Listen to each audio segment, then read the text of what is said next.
Assalamualaikum warahmatullahi wabarakatuh. Pada hari ini, saya akan mempresentasikan hasil kegiatan penelitian yang berjudul Analisis Faktor yang Mempengaruhi Kejadian Kekurangan Energi Kronik pada Ibu Hamil di Desa Leran, Kecamatan Manyar, Kabupaten Gresik. Oke, yang pertama yang ingin kami perkenalkan adalah tim dari peneliti, yaitu ada ketua tim saya sendiri yaitu Enda Mulyani SSTMKes, dan untuk anggota tim yang pertama adalah dari Lulu Yuliati SSIT MPH, yang kedua ada Diani Oktavianti Handajani SSTMKM, dan kegiatan penelitian ini melibatkan 3 mahasiswa. Yang pertama yaitu ada Dwi Lindasari, yang kedua ada Diska Windasa, kemudian ada Finari Kotul Aisyah. Oke. Selanjutnya adalah kita akan membahas tentang outline kegiatan penelitian ini. Yang pertama adalah pendahuluan. Jadi pendahuluan di sini kita akan merumuskan tentang latar belakang, rumusan masalah, serta tujuan dan kontribusi dari penelitian. Kemudian selanjutnya ada materi penunjang, mulai dari konsep dasar mengenai masalah kekurangan gizi pada ibu hamil, state the art, dan roadmap penelitian. Ada metodologi, yaitu mulai dari jenis dan desain, lokasi, populasi, pengumpulan dan pengolahan data, serta analisa data. Yang selanjutnya adalah hasil, yang akan memaparkan hasil dan juga pembahasan. Terakhir yaitu kesimpulan dan saran. Pendahuluan pelaksanaan kegiatan. Jadi yang dilakukan adalah kita melihat latar belakangnya ya.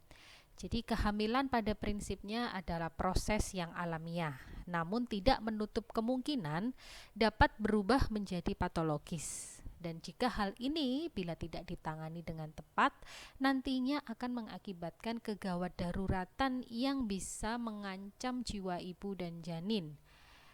Salah satu hal yang mempengaruhi keberhasilan dan keberlangsungan kehamilan itu adalah status gizi pada ibu hamil tersebut. Salah satunya adalah masalah kekurangan energi kronik saat kehamilan yang dialami oleh ibu. Dan kekurangan energi kronik ini merupakan salah satu penyebab kematian ibu secara tidak langsung.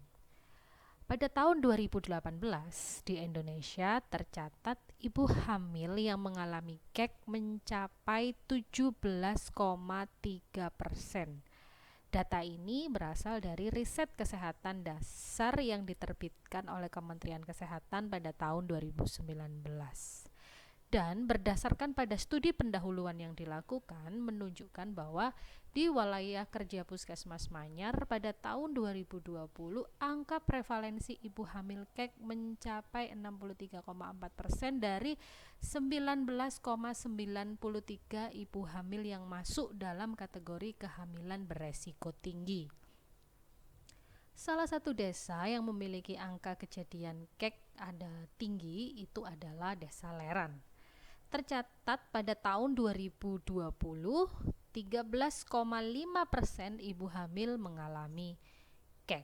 Dari latar belakang tersebut, maka peneliti merumuskan masalah apa saja sih yang mempengaruhi kejadian kekurangan energi kronik pada ibu hamil di Desa Leran, Kecamatan Manyar, Kabupaten Gresik.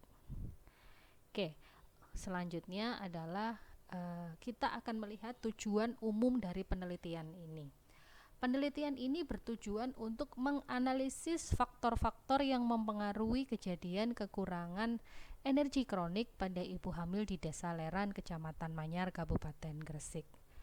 Sementara untuk tujuan khusus dari penelitian ini adalah yang pertama, mengidentifikasi usia ibu hamil, tingkat pendidikan, paritas, status bekerja, pendapatan keluarga, pola konsumsi, status indeks massa tubuh sebelum hamil, dan kejadian KEK pada ibu hamil di Desa Leran, Kecamatan Manyar, Kabupaten Gresik. Sementara tujuan khusus yang kedua adalah menganalisis pengaruh usia ibu hamil, tingkat pendidikan, paritas, status bekerja, pendapatan keluarga, pola konsumsi, status IMT sebelum hamil terhadap kejadian KEK pada ibu hamil di Desa Leran, Kecamatan Manyar, Kabupaten Gresik. Oke. Yang selanjutnya adalah kontribusi penelitian. Penelitian ini diharapkan nantinya dapat menjadi masukan bagi tenaga kesehatan dan tokoh masyarakat setempat dalam menyusun upaya promotif dan preventif dalam menanggulangi masalah KEK beserta dampaknya pada ibu hamil, serta dapat digunakan sebagai bahan penelitian atau kegiatan pengabdian masyarakat yang lebih lanjut. Sekarang kita masuk ke dalam materi penunjang kegiatan. Materi yang diangkat di sini adalah konsep dasar kekurangan energi kronik itu sendiri yang merupakan salah satu masalah gizi pada ibu hamil. Kita akan membahas tentang pengertian KEK, patofisiologi KEK, faktor yang mempengaruhi KEK, dampak KEK, serta program yang sudah ada untuk menanggulangi KEK. Untuk memperkuat materi yang ada, kita juga melihat beberapa referensi judul penelitian yang sebelumnya telah dilakukan, yaitu bisa dilihat pada kejadian kekurangan energi kronik pada ibu hamil yang diteliti oleh Adriani dan Susilowati yang terbit di Jurnal Kesehatan volume 10 nomor 3 halaman 220 sampai 227 yang terbit pada tahun 2019. Pada jurnal tersebut didapatkan hasil bahwa terdapat hubungan antara status ekonomi, umur, peran petugas dengan kejadian KEK pada ibu hamil.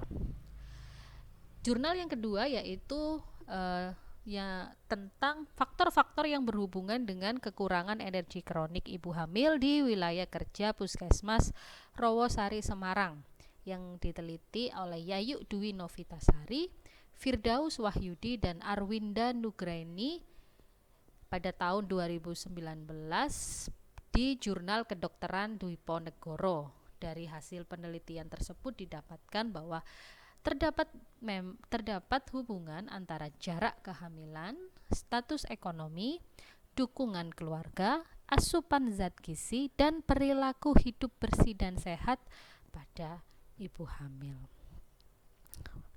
Berikut adalah roadmap penelitian tentang KEK ini. Pada tahun 2021 adalah untuk mengidentifikasi prevalensi kejadian KEK. Di tahun 2021 sampai tahun 2002 nantinya akan dilakukan penelitian mengenai pengelolaan dan penanganan masalah KEK di wilayah tersebut.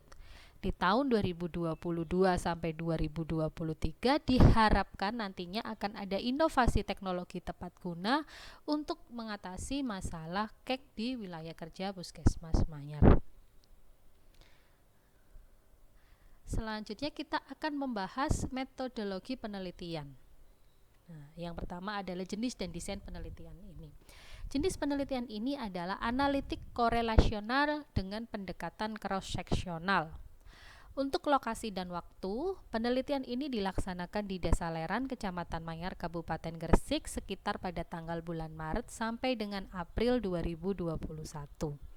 Untuk populasi dan sampel, populasi dalam penelitian ini adalah ibu hamil yang ada di Desa Leran. Sementara sampel diambil dengan teknik simple random sampling yang kemudian didapatkan jumlah sebanyak 54 ibu. Untuk variabel penelitian kita ada dua, yaitu variabel independen dan variabel dependen. Untuk variabel independen pada penelitian ini adalah karakteristik diri ibu seperti usia, paritas, pekerjaan, dan pendidikan, tingkat pengetahuan ibu, pendapatan keluarga, serta pola konsumsi, dan yang terakhir adalah indeks massa tubuh ibu sebelum hamil. Sementara variabel dependennya adalah kejadian kekurangan energi kronik pada ibu. Pengumpulan dan pengolahan data. Pada penelitian ini, instrumen yang digunakan adalah kuesioner yang telah melalui uji validitas dan reliabilitas. Data yang diperoleh nantinya akan diolah dengan menggunakan uji statistik berupa regresi logistik berganda dengan nilai signifikan kurang dari 0,05. Hasil penelitian. Yang pertama adalah distribusi frekuensi responden. Jadi dari penelitian didapatkan bahwa 87% ibu masuk dalam kategori usia tidak beresiko, yaitu antara 20 sampai dengan 35 tahun. Sementara untuk paritas ibu 59,3% atau lebih dari setengah ibu merupakan ibu dengan status multipara. Untuk pendidikan, sebagian besar ibu atau sekitar 88,9% ibu merupakan lulusan SD ataupun SMP atau SMA. Untuk pekerjaan, 83,3% ibu tidak bekerja. Sementara untuk indeks massa tubuh terdapat 70,4% ibu memiliki IMT normal. Untuk lila didapatkan 85,2% ibu memiliki ukuran lingkar lengan atas lebih dari 23,5 cm. Ini merupakan adalah hasil dari analisis bivariat faktor resiko untuk setiap variabel independen. Untuk usia bisa kita lihat bahwa tidak ada pengaruh antara usia dengan kejadian KEK. Kemudian untuk pendidikan di sini bisa kita lihat ada hubungan yaitu sebesar 0,023 dengan odds ratio sebesar 0,11. Sementara untuk paritas bisa dilihat tidak ada pengaruh ya, karena dia lebih dari 0,05. Untuk pekerjaan juga tidak terdapat hubungan. Yang terdapat hubungan di sini adalah tingkat pengetahuan yaitu sebesar 0,012, pendapatan keluarga yang sebesar 0,036 dan indeks massa tubuh sebelum hamil yaitu 0,003 dan pola konsumsi sebesar 0,003. Bila dilihat dari odds ratio, maka yang paling memiliki kans atau peluang untuk memberikan sumbangsih terjadinya KEK adalah indeks massa tubuh ibu sebelum hamil, yaitu dengan nilai OR 28,70. Ini adalah analisis multivariat untuk melihat pengaruh secara bersama-sama. Jadi bisa dilihat seluruh tingkat signifikannya melebihi 0,05. Jadi tidak ada pengaruh secara bersama-sama untuk variabel independen kita. Jadi memang tidak ada hubungan secara simultan antara seluruh variabel independen terhadap kejadian KEK. Seperti itu. Dari hasil tersebut dapat kita simpulkan bahwa memang terdapat pengaruh antara tingkat pendidikan, tingkat pengetahuan, pendapatan keluarga, pola konsumsi, dan indeks massa tubuh sebelum hamil terhadap kejadian KEK pada ibu hamil di desaleran ya.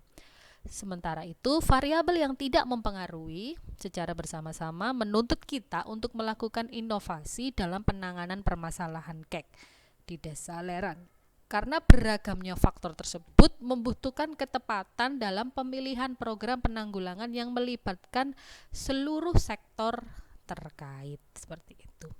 Jadi saran yang bisa kita sampaikan adalah yang pertama, bagi tenaga kesehatan dan tokoh masyarakat setempat untuk dapat meningkatkan kerjasama dengan berbagai sektor untuk dapat menangani permasalahan KEK yang ada. Yang kedua, bagi ibu hamil hendaknya aktif dalam mencari informasi kondisi dan langkah yang tepat untuk mencegah terjadinya KEK. Yang ketiga, bagi peneliti selanjutnya perlu untuk menentukan langkah inovasi agar tepat dalam menanggulangi masalah KEK yang ada. Berikut dari seminar hasil penelitian yang telah kita lakukan. Terima kasih. Assalamualaikum warahmatullahi wabarakatuh.